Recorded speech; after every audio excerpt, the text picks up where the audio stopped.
My name is Rebecca Whitmore. I'm 48 years old, and 6 months after my wedding, my father erased me from his life with a single sentence. Not because I had committed a crime, not because I had betrayed him, not because I had embarrassed the family, but because I married a man he believed was beneath us. A man who didn't wear designer suits, a man who didn't come from old money, a man who didn't own private jets or sit on corporate boards, a man who simply loved me, and my father hated him for it. What happened next destroyed my family, then rebuilt my life in a way nobody saw coming, including my father, especially my father, because 6 months after he cut me off forever, the empire he spent 40 years building began to collapse, and the only person who could save it was the daughter he threw away. My father was Richard Whitmore, CEO of Whitmore Technologies, a company worth hundreds of millions of dollars. In our city, people spoke his name with respect, sometimes fear.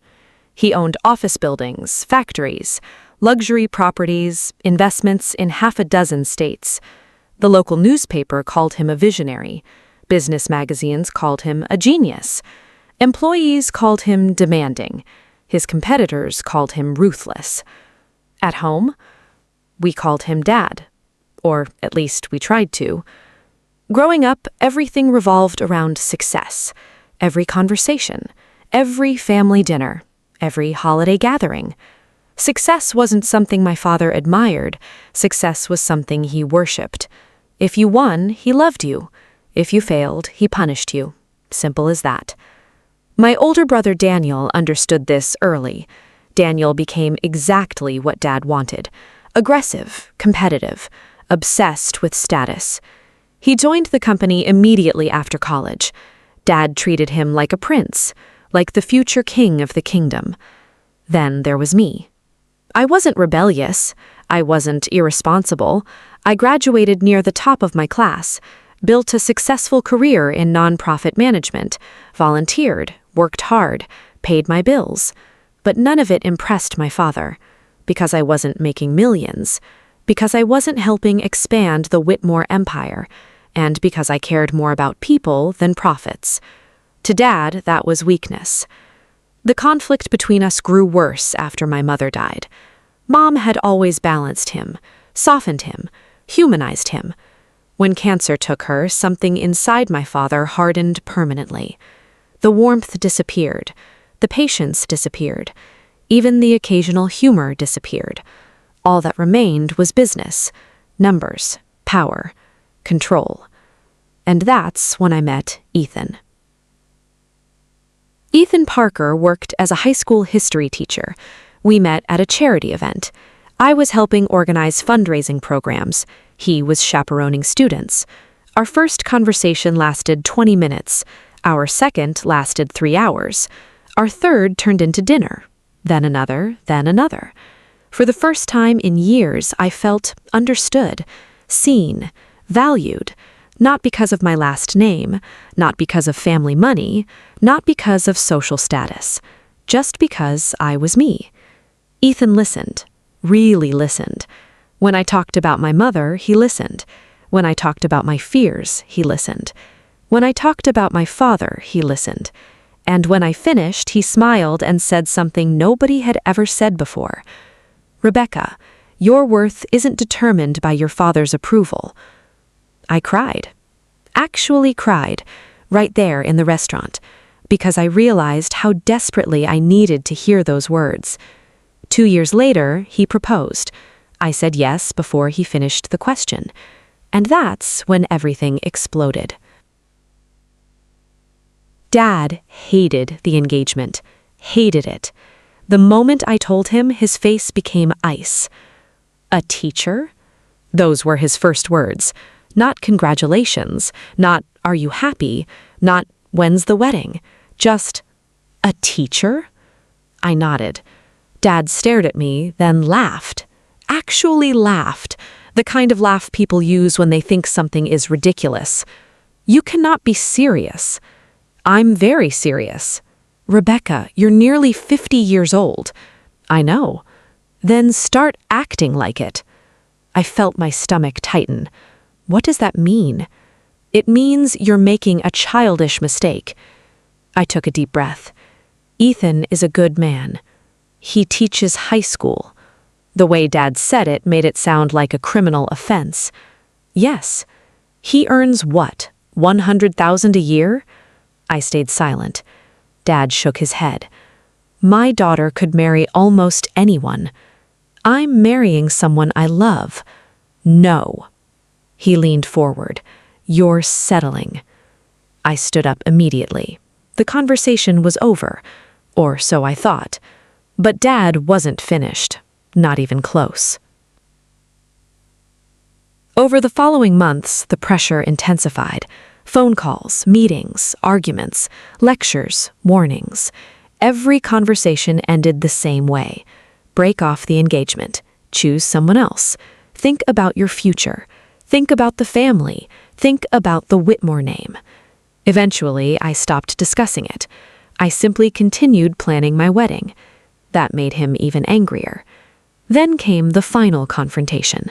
3 weeks before the ceremony, the day everything changed. Dad invited me to his penthouse office, the top floor of Whitmore Tower, floor-to-ceiling windows, million-dollar views, the place where he made decisions that affected thousands of employees. When I arrived, Daniel was already there. That should have warned me. My brother sat quietly near the conference table. Dad stood by the window, looking out over the city. For a long moment, nobody spoke. Then Dad turned around. Last chance. I knew immediately what he meant. No. His jaw tightened. Think carefully. I already have. You marry this man. His voice became cold. And there will be consequences. Daniel looked uncomfortable, which was usual. Even he seemed disturbed. I crossed my arms. What consequences? Dad walked to the table, opened a folder, and pushed a document toward me. I looked down. My heartbeat stopped. It was an amendment to his estate plan, a legal document, prepared by attorneys, already signed, already notarized. I scanned the pages, then scanned them again, certain I had misunderstood. But I hadn't. Every inheritance, every trust, every future ownership interest, gone, removed, transferred elsewhere, mostly to Daniel, some to corporate foundations, nothing to me. Nothing. I slowly looked up. Dad's expression never changed. If you marry Ethan, you're no longer part of this family. The room became silent. So silent I could hear the air conditioning system. Daniel finally spoke. Dad, stay out of it. Daniel immediately went quiet. I stared at the papers. 48 years. 48 years of being his daughter, reduced to legal paperwork. Just like that. You would really do this? Dad nodded. Without hesitation, without emotion, without regret. Absolutely. I felt something inside me break, not because of the money, because of what the money represented. His love, his approval, his acceptance. Things I had chased my entire life, things I would never receive. And suddenly, I was tired, exhausted, done. I pushed the papers back to him. Then I smiled, a small smile, but a genuine one. Keep it. Dad blinked. Apparently that wasn't his reaction he expected. I stood, straightened my jacket, and headed for the door. Behind me, Dad spoke one final time. If you walk out, don't come back. I paused, looked over my shoulder, and answered quietly. No, Dad. For the first time in my life, I won't. Then I left, and I didn't look back. Not once. 3 weeks later, I married Ethan. My father didn't attend. My brother didn't attend. Half my relatives didn't attend. Many were afraid of upsetting Dad. Others simply followed his lead. But something unexpected happened. The people who truly cared about me showed up. Friends, neighbors, former coworkers, students Ethan had taught years earlier. People who loved us. People who believed in us. People who chose us. And for the first time in years, I felt free. I thought the worst was over. I had no idea it was only beginning. Because 6 months later, a phone call would arrive. A phone call that would shake the entire Whitmore empire and force my father to face a truth he had spent decades avoiding. The truth that money can buy power. Money can buy loyalty. Money can buy influence. But money cannot buy the one thing he was about to lose forever. His family. 6 months after my wedding, I had almost stopped thinking about my father. Not completely. Some wounds never heal that neatly. But the constant ache had faded. For the first time in my life, I wasn't measuring my worth by Richard Whitmore's approval. I was building something better. A real life. A peaceful life. A life with Ethan. Our little house wasn't impressive. No marble floors, no private elevators, no luxury cars lined up in the driveway. But every room felt warm. Every meal felt meaningful. Every morning felt honest. And after spending nearly 5 decades living under my father's shadow, honesty felt richer than any fortune. Then, the phone rang, and everything changed. It was a Tuesday afternoon. I was organizing files at work when my cell phone vibrated. Daniel. My brother rarely called, especially after the wedding. We hadn't spoken in months. For a moment, I considered ignoring it. Then curiosity won. I answered. Hello? Silence. Then Daniel's voice. Rebecca. Something was wrong. Immediately wrong. My brother was many things. Arrogant, spoiled, competitive, but he was never nervous. Today, he sounded terrified.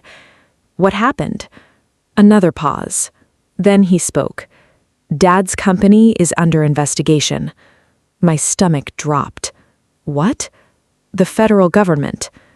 I sat down, slowly. What kind of investigation? Daniel lowered his voice. I can't discuss details. Then why are you calling? Another pause.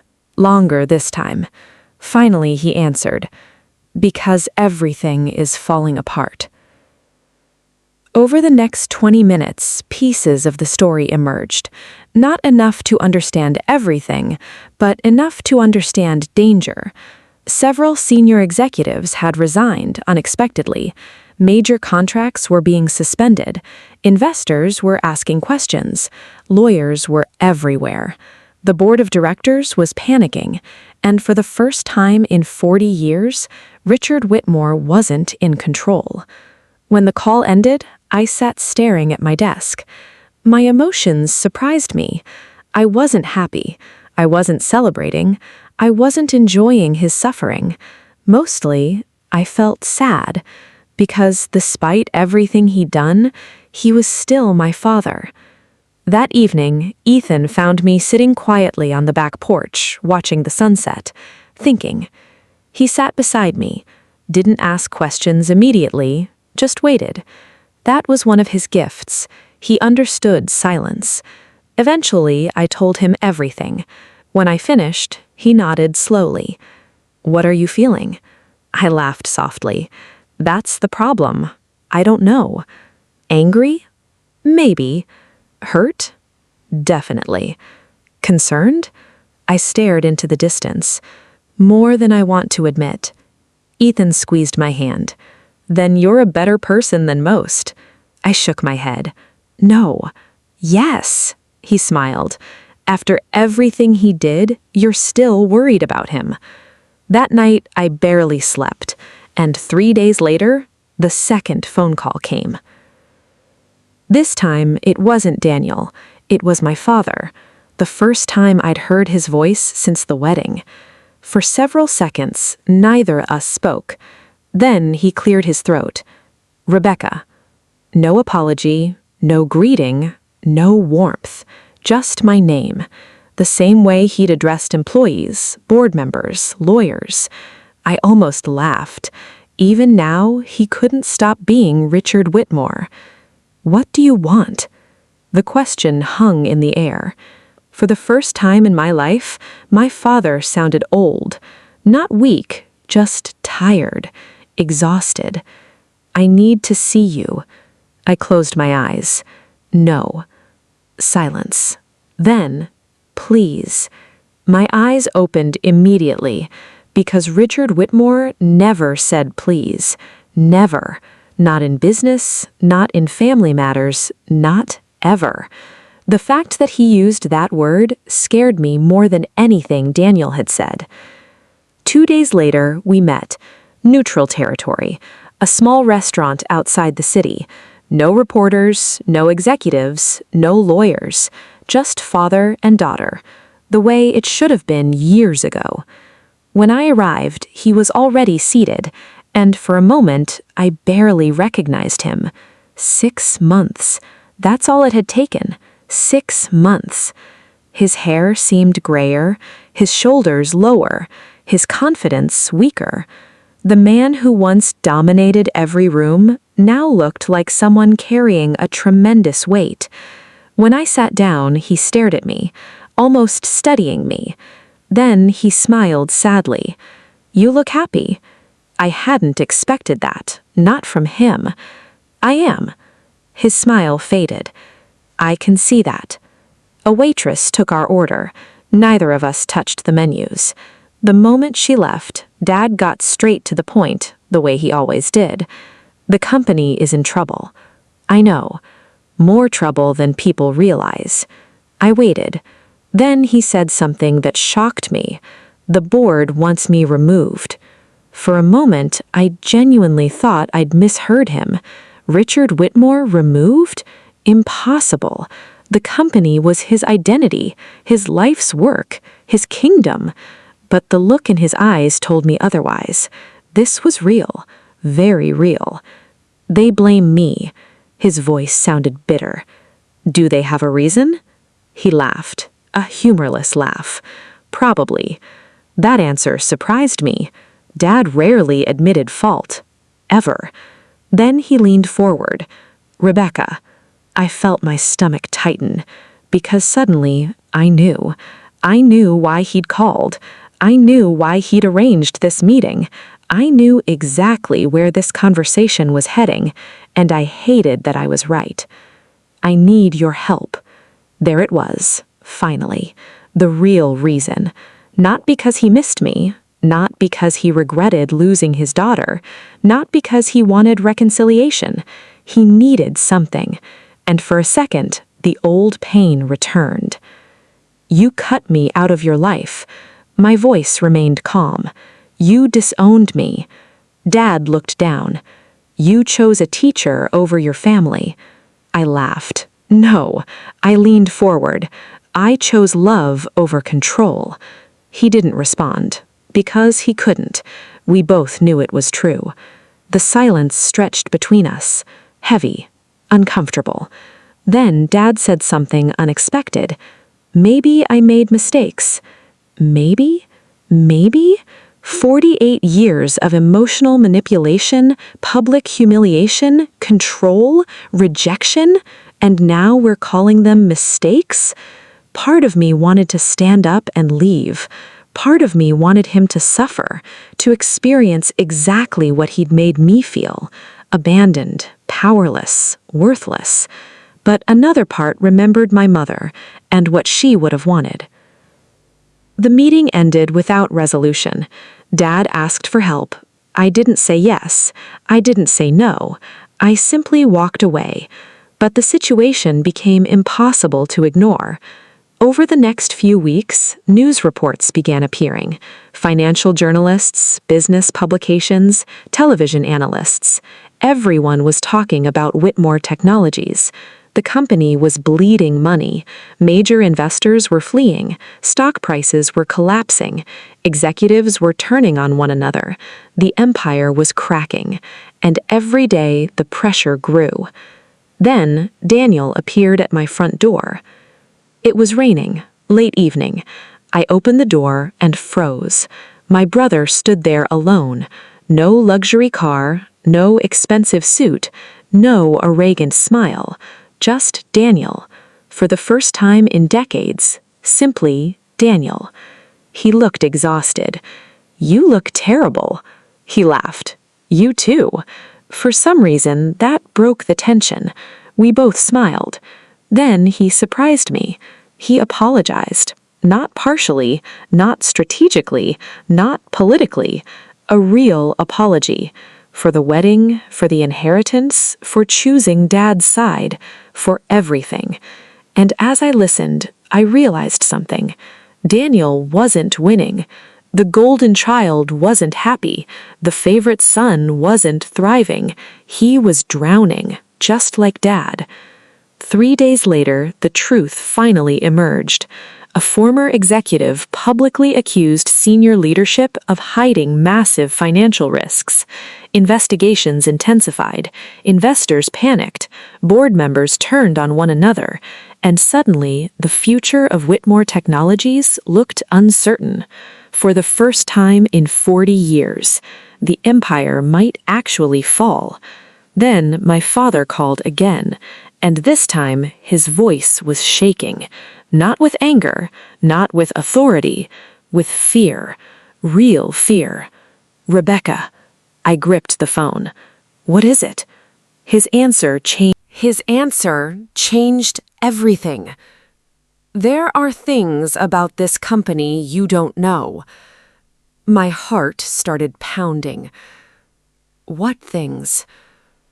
A long silence followed. Then he spoke 6 words.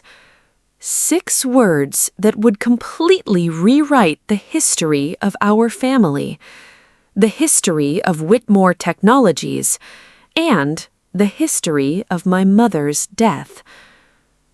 "Your mother knew the truth." I froze.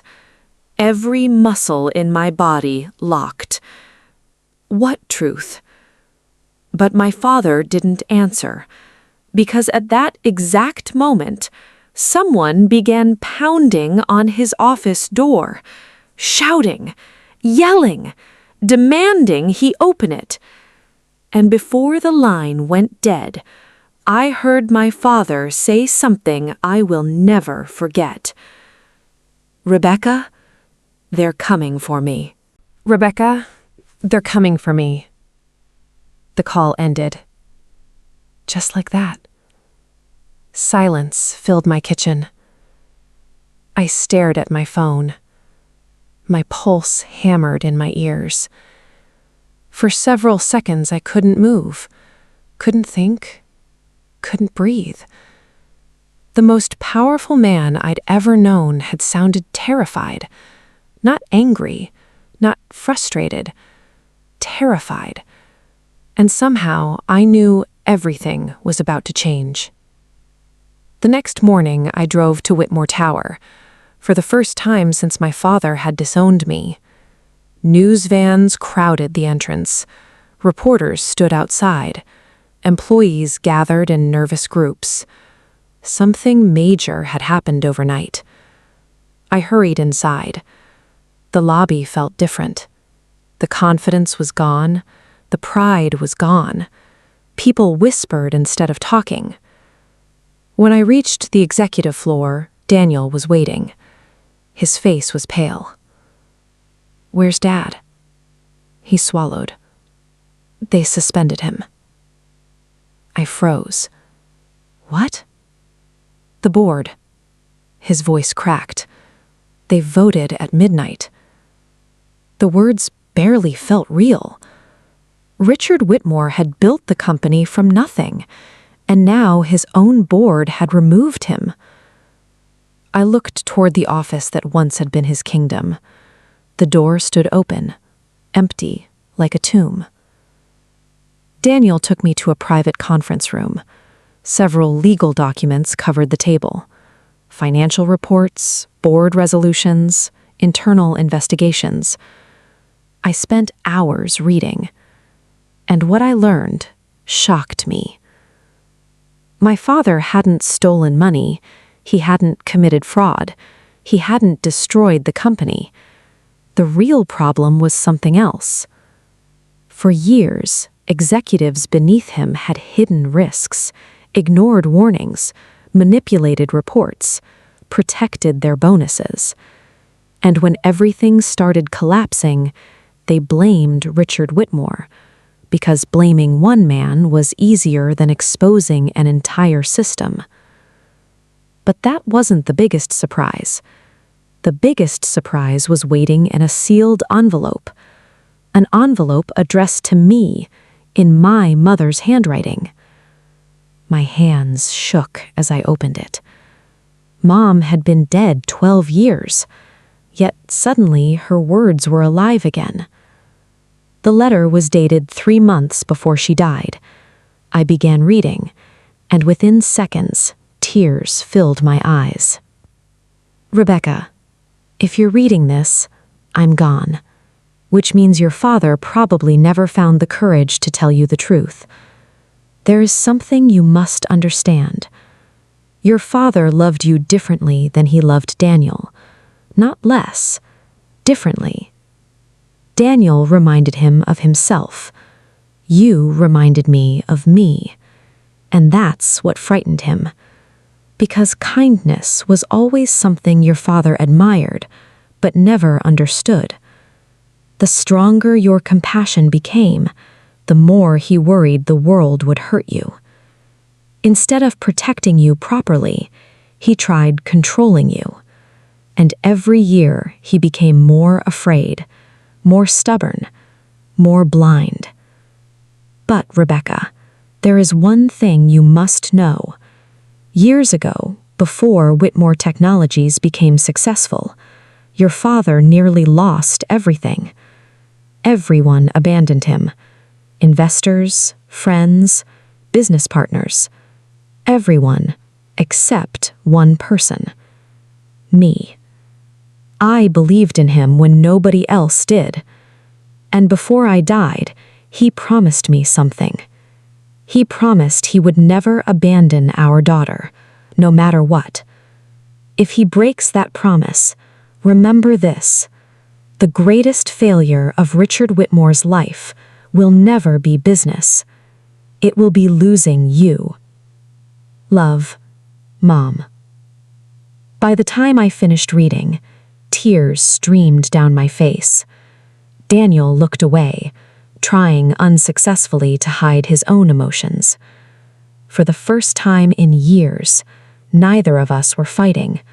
Neither of us were competing. We were simply two children who missed their mother.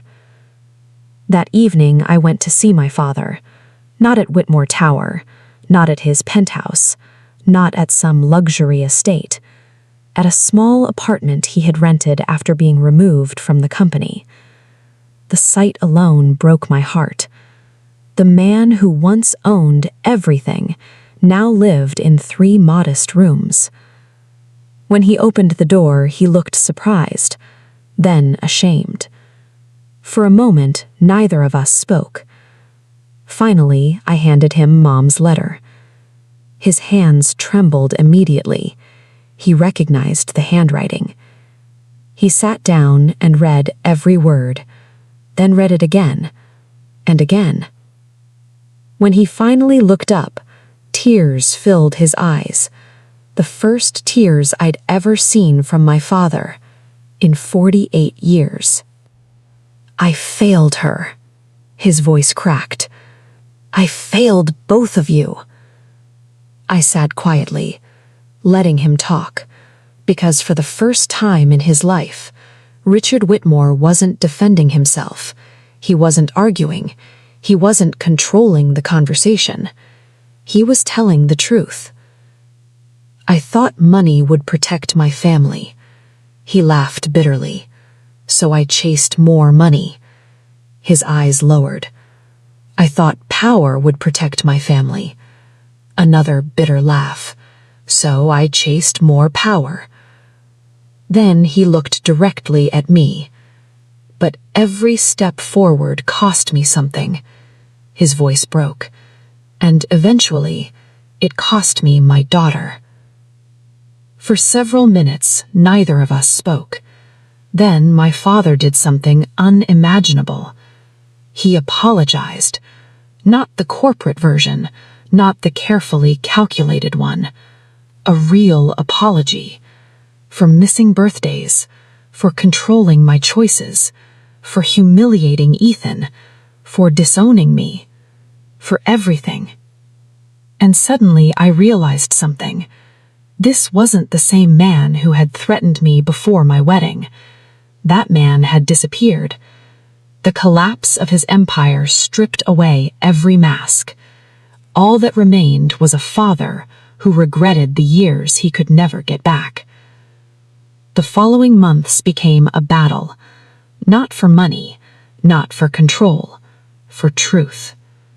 Together, Daniel and I helped expose what had actually happened inside Whitmore Technologies.